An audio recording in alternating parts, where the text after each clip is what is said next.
que là, on tient l'image du jour. Du cookie. Je vous dis, c'est quoi comme emoji? Il y en a un que je vois toujours, c'est un bras comme ça qui bombe le biceps, voilà. Pour Nicolas Sarkozy, ça? Ah, pour moi. Le fameux cookie du bras, le fameux cookie du bras. On a même un jingle pour ça.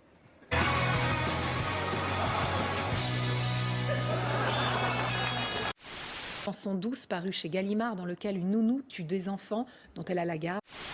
Évidemment, c'est très important aussi que les femmes soient reconnues en littérature. Elles sont très présentes et puis elles sont très lectrices. Je veux dire, il suffit d'aller dans un festival de littéraire ou dans un salon ou même de rentrer dans une librairie, vous rencontrerez majoritairement des femmes.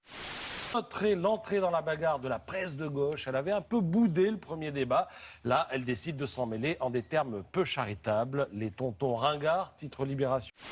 Emmanuel Macron qui s'apprête à couper un peu plus les ponts avec son ancienne vie. Dans un entretien accordé à Mediapart, il annonce qu'il va démissionner de la fonction publique. Ça lui coûtera, précise-t-il, autour de 50 000 € parce qu'il n'est pas allé au bout des 10 ans de service à l'État qu'il doit, comme tout diplômé de l'ENA. J'en vois déjà pas très concentré. Et là, il est carrément en train de s'amuser avec sa collègue à sa gauche pendant que Wawrinka est en train de jouer. Ça te dérange pas quand je joue un match? Non mais sérieux, c'est les minutes, t'as pas envie de voir, c'est bon. Je pense que ce sera un débat plus animé que le premier.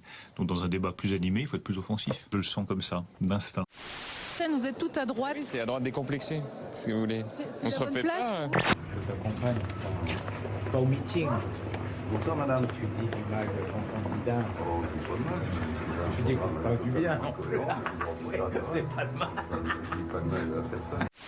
Je chuchotais à l'oreille de Jean-Guy Chassin, mais voilà. Et puis je crois surtout que Wawrinka, qui a perdu d'ailleurs, était passablement énervé. Ça nous a fait un peu sourire, quelques-uns de mes concurrents et amis, de voir que tout le monde n'était pas à la même enseigne et qu'il y en avait un qui avait droit à la dernière. Vous étiez jaloux pas du tout, mais on s'est dit, il y en a qui décidément ne changeront. Match qui fait mouche dans le public et sur la toile, où la séquence inspire beaucoup les internautes.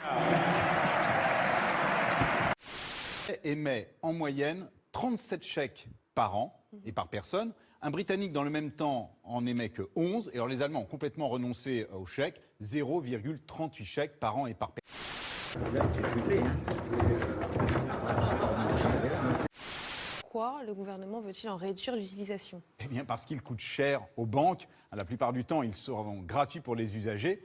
Mais leur mise à disposition et leur traitement coûtent 2,5 milliards d'euros par an aux banques, alors que dans le même temps, les cartes bancaires leur rapportent à peu près la même somme. Clé des petites phrases hier lors du deuxième débat télévisé entre les 7 candidats à la primaire de la droite et du centre. C'est surtout contre Nicolas Sarkozy que les coups ont été portés. Certains sur son plateau avaient fait aussi la promesse de ne jamais se représenter si jamais ils étaient battus ou de se consacrer entièrement à leur ville. Donc s'ils avaient tenu leur promesse, on serait peut-être moins nombreux sur ce plateau. Sous-entendu, l'ancien chef de l'État n'a rien à faire ici. Ce dernier lui répond sèchement. Dis ça. Elle est bonne, Najat, très forte en langue de bois. Najat, je pense qu'elle en veut plus que les autres, elle est ambitieuse, je sens ça. Qui peut encore sauver François Hollande? Bon, d'abord, je vous invite à lire le livre. Je lis les questions. Je crois honnêtement que c'était même un compliment.